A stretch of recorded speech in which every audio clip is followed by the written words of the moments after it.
Para mim, quando eu estava no barraco, mesmo ele sendo pequenininho, era um lar. E era um aconchego, mesmo tendo toda a precariedade do esgoto e tal, mas eu tinha gente perto. Então acho que, e eu tenho um histórico de vida de sempre morar com muita gente, desde o norte. Então, tipo, a casa da minha avó era uma casa que sempre abrigava muitas pessoas, né? E aqui também, a minha família, sempre vinha muita gente do norte morar com a gente. Então, assim, para mim, lá é abrigo, é convivência. E por mais que hoje eu esteja numa condição estrutural melhor, para mim a moradia ainda está atrelado a isso, assim, tipo, a ter um vizinho na porta que vai me socorrer, sei lá, de madrugada, se acontecer alguma coisa. Né? Para mim, moradia são relações, eu acho que é exatamente isso.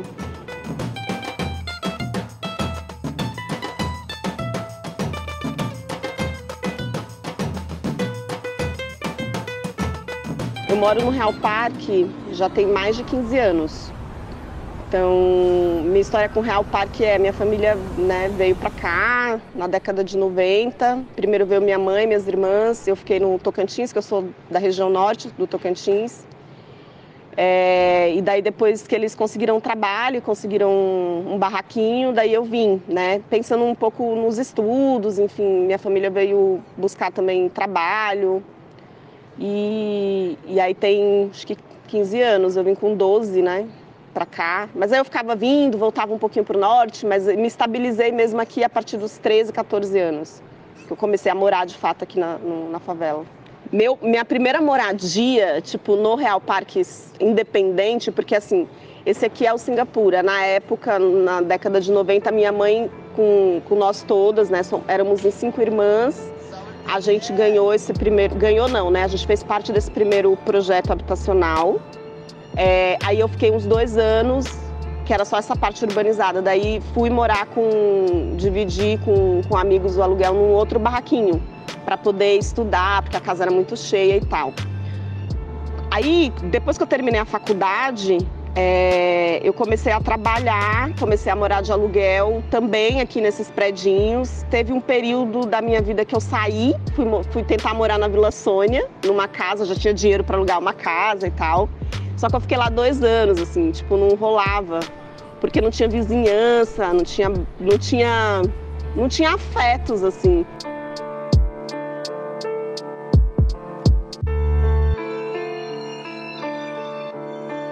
Isso de viver coletivamente, de saber dividir as coisas, dentro do lar, começando pelo lar, pela casa da gente, é uma base que um pouco pautou as minhas escolhas, sabe? Profissionais, de engajamento, de necessidades, né? Galera mais rica, assim, aprende a conviver coletivamente quando, sei lá, vai para uma universidade que talvez vai morar numa república. A gente, desde muito novo, constitui repúblicas, quilombos, comunidades para poder sobreviver, porque sem essa rede, sozinho, a gente não consegue ficar em pé. Então, quando o barraco pega fogo, quando vem um alagamento, quando desmorona o barranco, tá todo mundo junto, entendeu? Para tirar as coisas, depois para limpar tudo, para colocar de volta no lugar. Então é isso. Vindo para cá, a gente morou, o primeiro barraco que a gente morou aqui no Real Parque era uma condição muito, muito, muito... Eu lembro do cheiro do esgoto até hoje. Quando começa a chover, olha que loucura, isso ficou na minha mente. Assim, eu começo a lembrar que talvez tenham pessoas que estavam passando por aquilo que eu passei. O esgoto da vizinha do lado que ficava atrás do nosso barraco, vira e mexe, estourava e tipo, escorria no nosso quarto. E eu lembro desse cheiro toda vez que chovia, assim. Eu lembro que, basicamente, as mulheres eram daqui, né, as mulheres que eram muito caprichosas. O que a gente fazia? A gente tacava uns tecidos na parede, assim, para ficar mais bonito. De mobília, tinha as coisas básicas, assim, geladeira, fogão. A minha mãe começou a ter tanquinho. Eu lembro na época, tipo, minha mãe comprou o primeiro tanquinho para lavar roupa, que isso era uma coisa muito boa, que era muita criança. Engraçado que tem um aspecto que ficou que eu não consigo ter muitas coisas, tipo, na minha casa hoje, assim, se você for pensar, mas que são coisas assim, eu consigo escolher.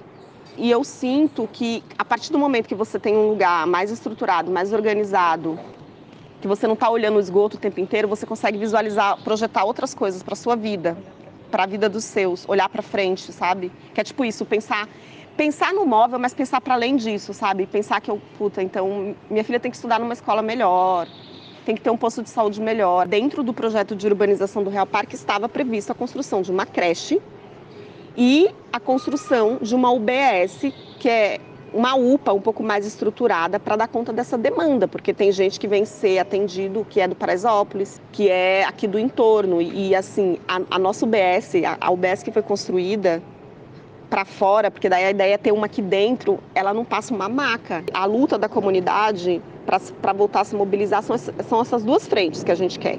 A gente quer o espaço da UBS e a gente quer a creche, porque eles falam que a creche não tem demanda, mas aqui só tem creche conveniada, a gente não tem uma creche direta.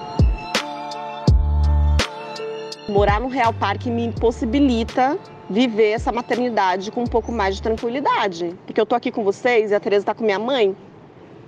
Então, assim, se eu morasse, sei lá, na Vila Sônia, numa casa, sozinha, se a Tereza fica doente, eu tenho uma rede de apoio. Então, eu tenho minha mãe, a Tereza tem 3 gindas, que fazem parte da minha coletiva, que é as fiandeiras, né?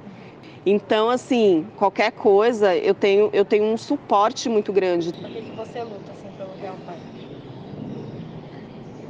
Porque é uma necessidade.